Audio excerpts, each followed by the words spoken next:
அஸ்ஸலாமு அலைக்கும் ஃப்ரெண்ட்ஸ். இன்றைக்கி வந்து தலைக்கறி பண்ண போகிறோம். அதுக்கு இந்த மாதிரி தலையை வந்து நல்லா கொத்தி வாங்கிக்கலாம். நீட்டாக க்ளீன் பண்ணி வச்சுருக்கோம். அப்புறம் எண்ணெய் இந்த குக்கரில் ஊற்றிக்கலாம். கொஞ்சமாக வெந்தயம் போட்டுக்கிடுவோம். வெந்தயம் பொரிஞ்சதும் வெங்காயம், ஒரு வெங்காயம் போட்டு நல்லா வதக்கிக்கலாம். நல்லா வதக்கிக்கோங்க. இப்போது கறி மசாலா பொடி வந்து கொஞ்சமாக ஒரு அரை ஸ்பூன் போட்டு நல்லா கிண்டிக்கிடுவோம்.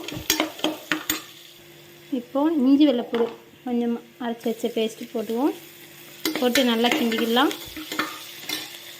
நல்லா வதங்கிருச்சு. இப்போது ஒரு அரை ஸ்பூன் வத்தப்பொடி போடலாம். மல்லிப்பொடி ஒரு 2 ஸ்பூன் போட்டுக்கிடலாம். இதிலே ஜீரகம் சேர்த்து திரிச்சு வச்சுருக்கேன். மட்டன் பொடி தனியாக வீட்டில் திரித்த மட்டன் பொடி ஒரு ஸ்பூன் போட்டுக்கிடுவோம். போட்டு நல்லா கிண்டிக்கோங்க. இந்த தக்காளியையும் ஒரு தக்காளி நறுக்கி வச்சுருக்கேன், போட்டுக்கலாம்.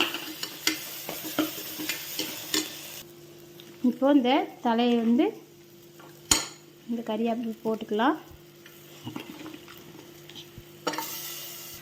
உப்பு போட்டுக்கோங்க. தேவையான அளவு உப்பு போட்டுட்டு